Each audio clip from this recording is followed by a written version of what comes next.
les cryptos, vous le savez, ont explosé en fin d'année dernière. Ensuite, tout s'est effondré parce qu'on n'en parle pas, etc. Donc maintenant, la question est, où est-ce qu'on achète les cryptos? Comment est-ce qu'on peut acheter éventuellement les cryptos lorsqu'on va arriver sur mes zones d'intervention? Sur les cryptos, je pense que en 2018, les cryptos n'ont pas les moyens d'aller beaucoup plus haut que les récents plus hauts. Que les récents plus hauts, ça veut dire qu'on ne peut pas, à mon avis, les développements technologiques, l'acceptation au quotidien des utilisateurs de crypto, etc., que ce soit dans les paiements, dans les échanges, etc., et dans les intégrations dans les blockchains, pour le moment, ne sont pas approuvées, ne sont pas mises en place. D'accord? Donc, il y a encore beaucoup de développement à faire tout au long de cette année 2018. Pour le moment, les investisseurs ne sont pas prêts, je pense, à renforcer leur exposition à l'achat sur l'ensemble des cryptos parce que pour le moment, le marché des cryptos, pour faire simple, ne nous a pas montré que tout ça allait être, tout ça va dans le droit chemin.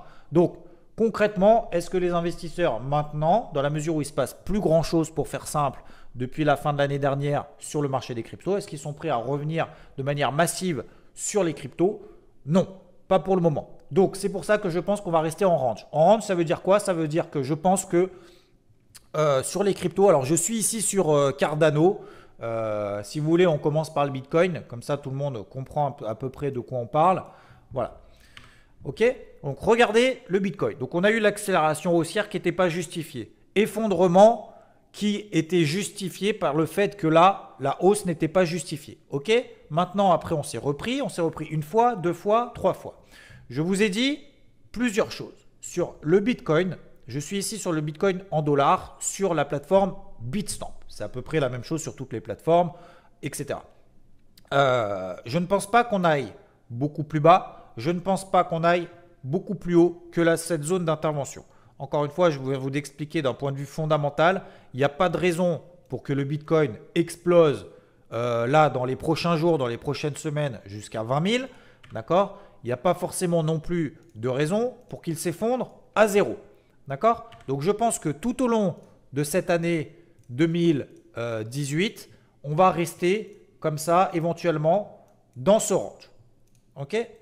En partant de ce principe-là, tout simplement encore une fois parce que je pense que d'un point de vue fondamental, il n'y a pas de raison d'aller bien plus haut.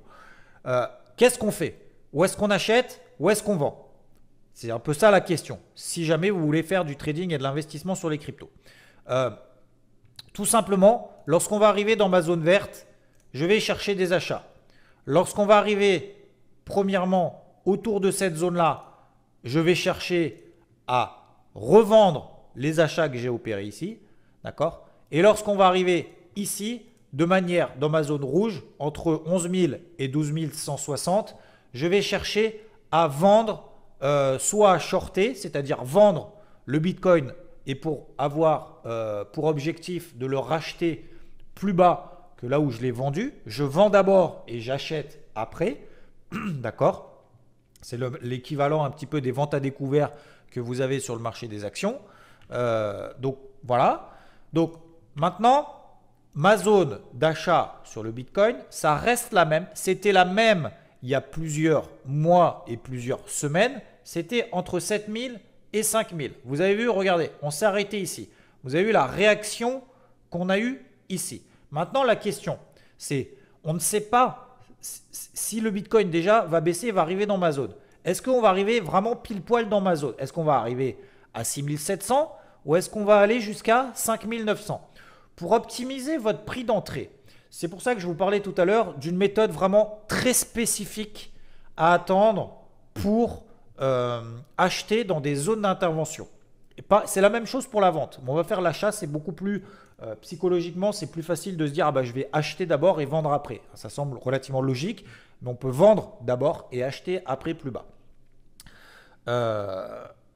Lorsqu'on va arriver dans cette zone d'intervention, c'est une zone, je ne sais pas encore, je n'ai pas de boule de cristal, personne n'a de boule de cristal, personne ne sait si le Bitcoin va aller plus bas et s'il va aller plus bas, où est-ce qu'il va s'arrêter exactement. Donc, lorsqu'on va arriver dans ma zone d'intervention, comment est-ce que je fais? Comment est-ce que j'ai fait par exemple ici pour savoir, alors je ne vais pas forcément le savoir à l'avance, mais comment est-ce que je peux faire pour me dire, eh ben, peut-être qu'effectivement, à ce moment-là, on va redécoller, on va redonner une impulsion haussière, etc. Lorsqu'on va arriver dans ma zone d'intervention, je vais attendre ce qu'on appelle soit une englobante, soit un avalement. D'accord? Une englobante ou un avalement. Alors, j'ai pas. Est-ce que j'ai un exemple ici? Oui, bah par exemple, celle-ci. Alors, vous voyez, ça ne marche pas forcément. Il n'y a pas, bien évidemment, attention. Hein. Quand je vous dis j'attends cette zone d'achat, c'est mon point de vue. Hein. Chacun après a son point de vue. Peut-être qu'il y en a qui se disent que le Bitcoin il va à zéro. Peut-être que d'autres se disent bah, de toute façon, ça y est, il va aller jamais plus bas que 7000 $. Ça y est, c'est terminé. Il va aller sur la Lune tout de suite en ligne droite dans les prochaines semaines. Bien évidemment, chacun a son avis. Moi, après, comment est-ce que je fais? Je vous explique comment je fais. Lorsqu'on va arriver dans cette zone, je vais surveiller ce qu'on appelle un avalement. Un avalement, c'est typiquement, ou une englobante d'ailleurs, une englobante. Alors, le problème, c'est que l'englobante sur le marché des cryptos, ça ne marche pas. Pourquoi est-ce que ça ne marche pas? Parce que pour qu'il y ait une englobante, il faut que l'ouverture de la bougie soit en dessous des plus bas de la précédente bougie. Il faut que l'ouverture de la bougie en question soit en dessous des plus bas de la bougie précédente. Pourquoi est-ce que sur le marché des cryptos, ça ne peut pas fonctionner à votre avis? Pourquoi est-ce que c'est pas possible que la bougie daily, je suis ici en daily, une bougie égale une journée. Pourquoi est-ce que ça ne peut pas marcher? Parce que c'est ouvert H24, donc vous ne pouvez pas avoir de gap baissier. Donc vous ne pouvez pas avoir d'englobante. Donc c'est pour ça qu'on va plutôt parler d'avalement. Donc pourquoi est-ce qu'on va parler d'avalement? Regardez ce que c'est ici. C'est lorsque vous avez une bougie verte, d'accord, qui avale, où vous avez la clôture de la bougie qui est au-dessus des plus hauts de la bougie précédente, au-dessus de la mèche. D'accord? Donc ça, normalement, c'est une figure chartiste qui est très intéressante pour se placer sur des signaux de retournement de tendance. D'accord? Et vous voyez d'ailleurs, ça ne marche pas forcément dans 100% des cas. Ce n'est pas une bougie, ce n'est pas une figure impulsive où vous êtes sûr à 300% que derrière ça va exploser à la hausse, bien évidemment. Mais ça vous donne, si vous voulez vraiment, alors je ne vais pas vous expliquer toutes les méthodes IVT qu'on utilise, etc., etc. Mais en l'occurrence, si vous vous concentrez sur ce type de figure, par exemple sur le marché des cryptos, ça va vous permettre déjà d'éviter de chercher à chaque fois le point bas. Vous voyez, si vous cherchez le point bas sur les bougies rouges à chaque fois, vous ne savez pas si c'est le point bas ou pas.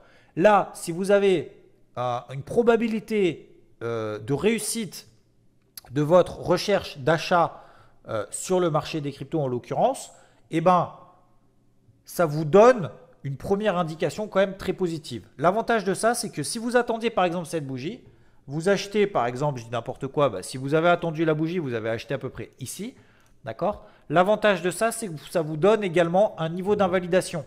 C'est-à-dire que votre stop de protection, vous pouvez le placer sous la bougie en question. Si cette bougie d'achat vous a permis, je vais zoomer encore un petit peu, ici. Comme ça, vous verrez bien. Si vous avez pris votre position à l'achat ici, là, d'accord? L'avantage, c'est que votre stop de protection, vous pouvez le mettre ici, sous les plus bas. D'accord? Comme ça, vous dites, bah, si j'ai eu tort, si ma figure n'a pas fonctionné, eh ben, je sors du marché et je reviendrai à l'achat sur un prochain signe. Donc là, ça vous donne une méthode, ça vous donne une figure chartiste sur laquelle, lorsqu'on va arriver autour de cette zone, eh ben, vous pourrez vous dire à ce moment-là, je cherche effectivement des achats autour de cette zone. Alors, très bonne question d'Arnaud. Oui, alors petit coup de main, comme ça a l'air simple. En fait, petit coup de main, il faut vraiment savoir qu'il faut simplifier le trading. Il faut arrêter d'essayer de tracer des trucs dans tous les sens, de savoir oui, ça va monter, ça va baisser, non, je sais pas, je vais tracer ça. Plus c'est simple, regarde, est-ce que tu étais là? Tu étais là, petit coup de main tout à l'heure pour mes plans de trading, tu vois? Quand je fais mes plans de trading, alors je passe beaucoup de temps à les mettre en place, à chercher mes zones, etc.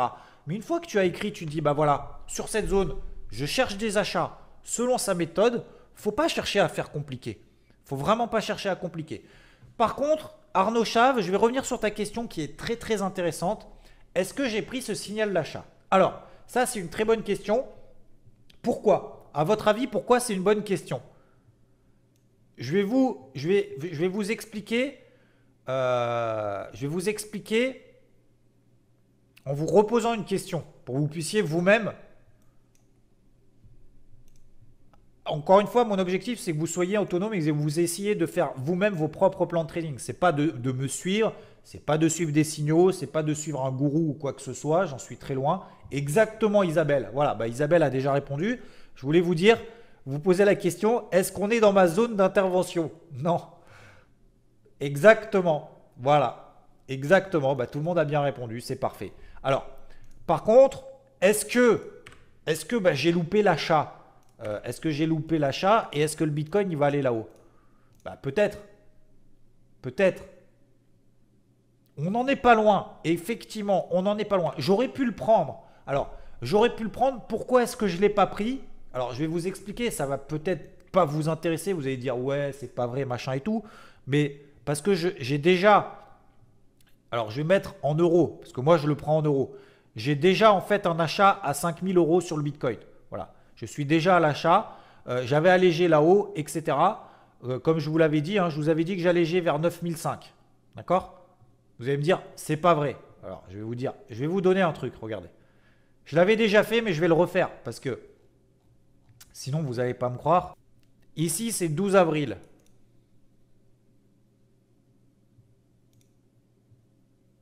Ok? Vous voyez, je vous ai dit, 12 avril, je recherche des achats dans cette zone. Vous avez vu? Ok? Alors, je vais vous expliquer après sur les autres. Alors, attendez, je vais vous ressortir le 9005 sur le Bitcoin. Voilà, il est là. Regardez. Est-ce que vous le voyez ici? 20 février. Après avoir acheté le Bitcoin, l'heure est à la vente. D'accord? J'en pose pas beaucoup. Si vous voulez me follow, c'est sur TradingView. Vous tapez Xphono. Voilà. J'étais à l'achat. Nanana. Maintenant, je suis à 30% de gain sur 9500. Je cherche des ventes. D'accord? Je vais cliquer sur le petit bouton play. Je ne sais pas si vous le voyez à l'écran. Mais c'est ça qui est bien. C'est que ça vous permet de fixer des plans de trading. Et derrière, après, de rester dessus. Je vais cliquer sur le bouton play à 9005 là-bas à droite. Voilà ce que ça donne. Vous voyez? Donc, j'en avais acheté ici sur ma zone d'intervention à 5000. Allégé 9500, rechercher des achats à nouveau ici. Est-ce que j'ai pris l'achat, le signal d'achat avant ma zone ici? Non. Voilà. Voilà pourquoi. Donc c'est pour ça que je vous réponds à votre question. Est-ce que j'ai pris le signal d'achat? Non. Voilà. Comme ça, je vous réponds vraiment, Arnaud, pour toi la question. Je réponds à ta question. Est-ce que c'est clair pour tout le monde maintenant sur la stratégie sur le Bitcoin? Où est-ce que j'achète? Comment j'achète? Alors, comment j'achète? Je vous ai donné une technique, d'accord? Il y en a 15 000. J'en utilise pas 15 000, j'en utilise, allez, on va dire à la louche une dizaine. Il y a plusieurs éléments. Là, je vous en donne une. Si j'ai ce signal, cette figure chartiste dans cette zone, je vais acheter. OK? OK? Allez, maintenant, on va faire IOTA. Pourquoi on va faire IOTA? Parce que, c'était exactement la même chose. Regardez. Je vous avais donné le signal, je vous avais donné le niveau d'intervention sur IOTA, 1 $. 1 $, hop. Vous voyez ici, regardez. Regardez cette figure-là. C'est quoi là? À votre avis, c'est pas ce qu'on vient de voir tout à l'heure sur le Bitcoin? Est-ce que c'est pas... Alors, c'est pas une englobante au sens propre du terme d'un analyse technique puriste. Je ne sais pas s'il y a des analystes techniques puristes ici en live avec moi. Ils me diront oui, c'est pas une englobante, je suis d'accord. Par contre, c'est un bel avalement. Vous voyez que la bougie, regardez comme elle avale. Alors, Arthur, tu me dis oui, mais. Non, c'est pas oui, mais, c'est plutôt oui et en plus, c'est impulsif. D'accord? Donc, au contraire, c'est vachement intéressant parce que justement, tu as un avalement avec une impulsion. Donc vous voyez que ici, on a vraiment un bel avalement. Alors c'est avant ma zone. C'est pour ça que c'est un petit peu délicat à gérer parce que le problème, c'est quel est votre objectif après une fois que vous avez acheté là-haut. Vous achetez à 1,60. Alors votre zone d'intervention, c'est entre 1,20 et 1,01. Vous voyez que le timing d'intervention est beaucoup moins intéressant. Donc vous savez déjà que vous n'êtes pas dans la zone, vous êtes bien au-delà, vous êtes quasiment 50% au-dessus de la zone d'intervention initiale. Et du coup, qu'est-ce que vous vous dites? Là, ça doit faire tilt dans votre tête. Vous devez vous dire, ok, j'ai un signal, je ne suis pas dans ma zone, je suis déjà 50% au-dessus de ma zone d'intervention. Et donc, si je prends le signal, quelle doit être ma réaction d'un point de vue de money management, à votre avis?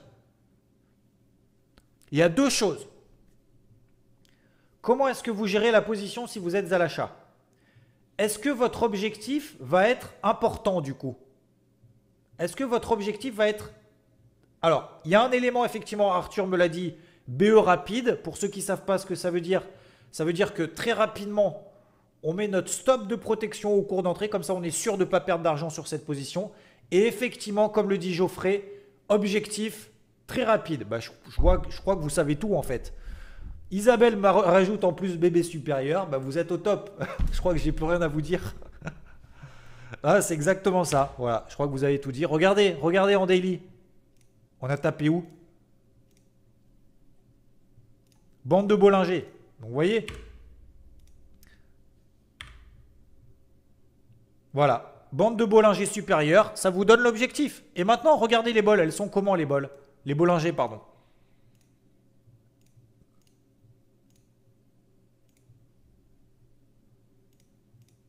Elles sont plates. Donc ça veut dire quoi?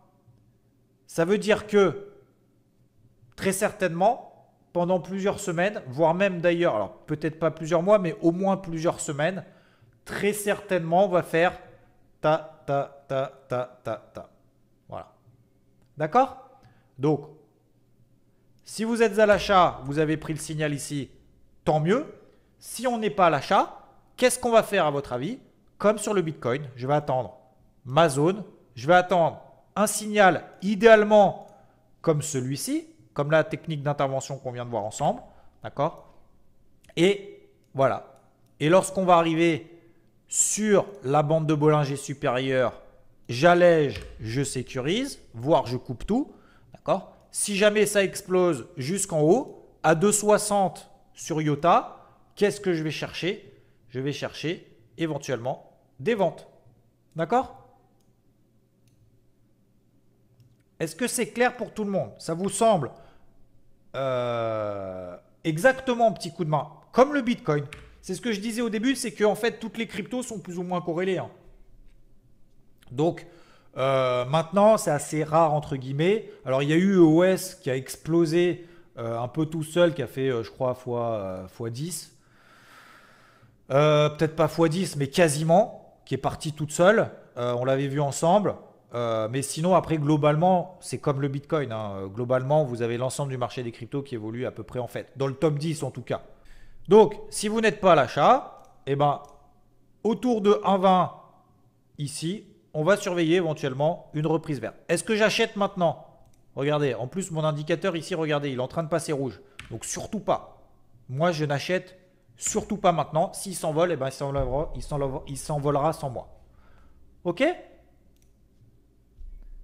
C'est bon pour vous? Donc tu vois, petit coup de main, c'est relativement simple, hein, entre guillemets. Hein. Une fois que tu as identifié les zones, une fois que tu as une méthode d'intervention, une technique d'intervention, après, il n'y a plus qu'à cliquer. Hein.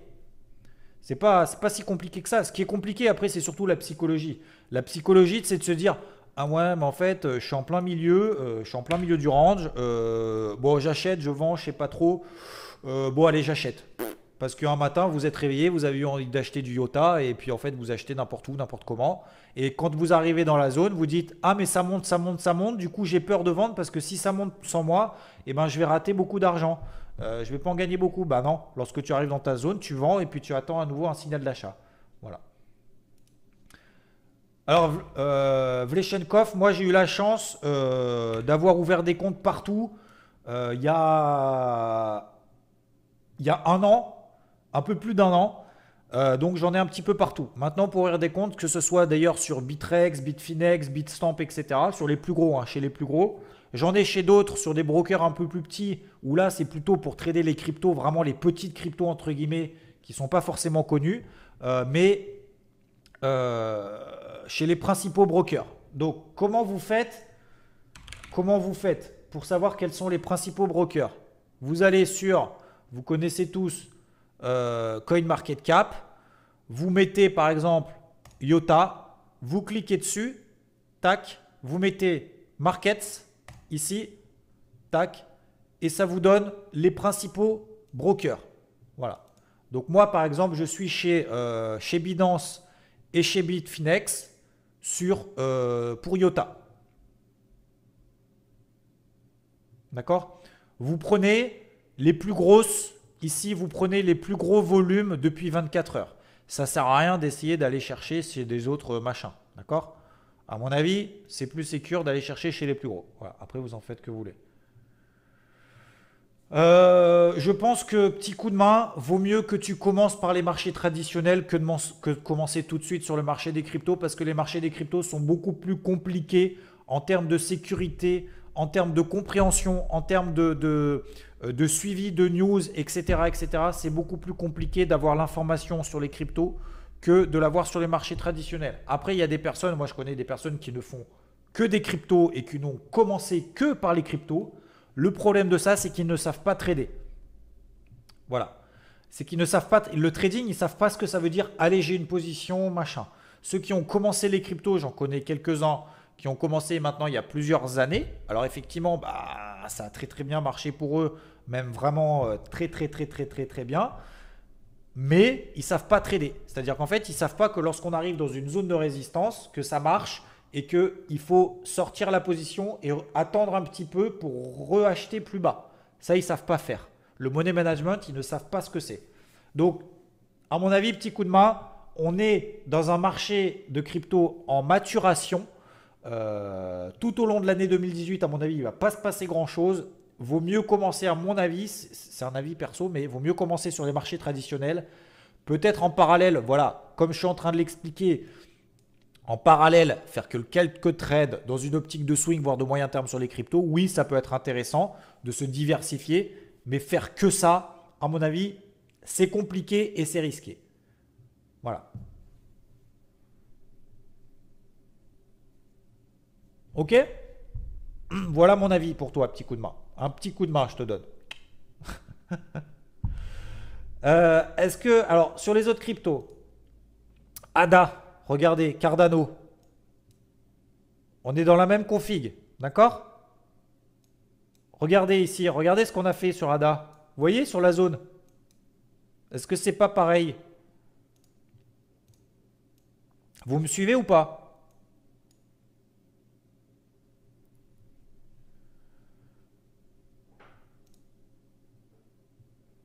Zone, avalement. D'accord? Le Ripple. Le Ripple, lui, d'ailleurs, n'a pas fait d'avalement. Vous voyez que la bougie s'est arrêtée un petit peu. Mais derrière, on a eu une petite reprise. Donc, sur le Ripple, même chose. Hein, regardez, on est dans la zone là. Hein. Par contre, sur le Ripple, vous voyez, on est dans la zone. Donc là, à partir de maintenant, par exemple, sur le Ripple, là, ça va être très intéressant de surveiller à partir de maintenant tous les signaux d'achat lorsqu'on est dans la zone. D'accord? XLM. Donc là, je vais attendre encore un petit peu. On est dans une petite zone intermédiaire, mais ça ne va pas tellement m'intéresser. Donc je préfère attendre un petit peu vers 17 centimes. D'accord? Pareil, hein, vous voyez, on est dans des ranges. Hein. Alors là, j'avais un espèce de biseau qui d'ailleurs a bien marché. Hop, ça je dégage.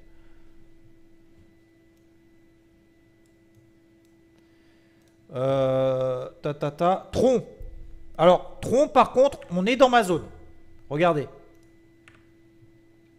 Je vous l'avais déjà dit. Tron, on est dans ma zone. On a une précédente résistance qui fait office de support. Donc là, maintenant, à partir de maintenant, je vais surveiller tous les signaux d'achat sur Tron. D'ailleurs, je vais mettre une alerte tout de suite. Comme ça, je suis sûr de ne pas la louper.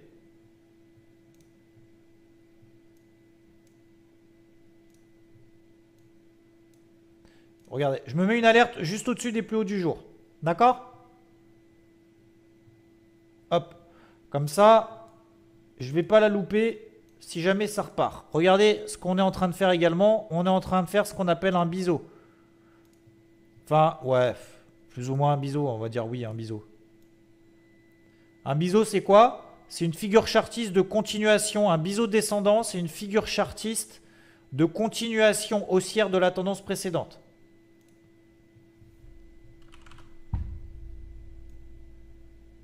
D'accord? Donc je vais surveiller un signal d'achat. Je ne vais pas acheter maintenant parce que je n'ai pas de signal d'achat, mais on est dans une zone d'achat.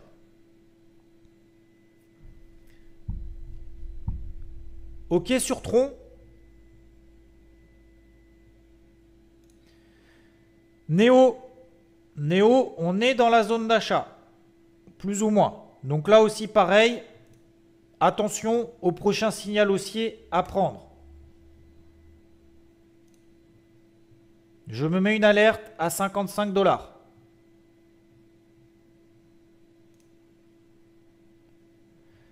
Litecoin.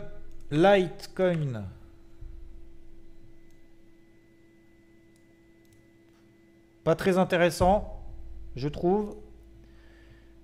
Ethereum, on n'est pas dans la zone. On n'est pas dans la zone ici. Comment je fais pour déterminer les zones? Je prends les plus bas. Hein. Je prends les plus bas de décembre, les plus bas de cette année, hein, tout simplement. Je cherche pas trop midi à 14 h.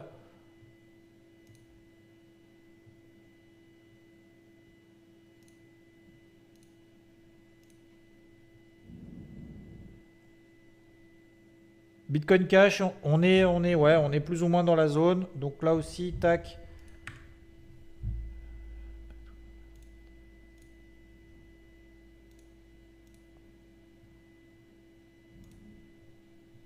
Moins intéressant que les autres. Et puis voilà. Voilà, on a fait le top 10.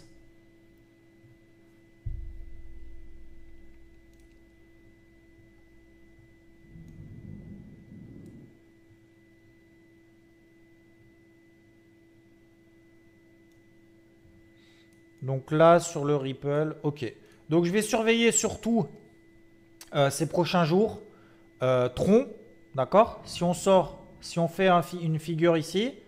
Néo également, que je trouve intéressant, d'accord?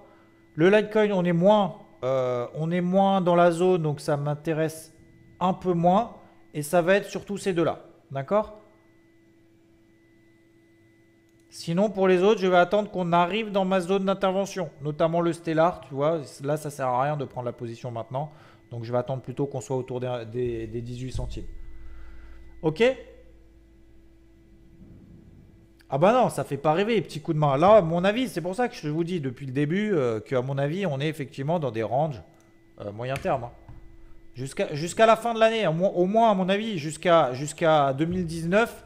Là, on en a au moins pour 6 mois de range, effectivement, de courbes qui font pas rêver. Donc c'est pour ça qu'il faut avoir un money management assez strict.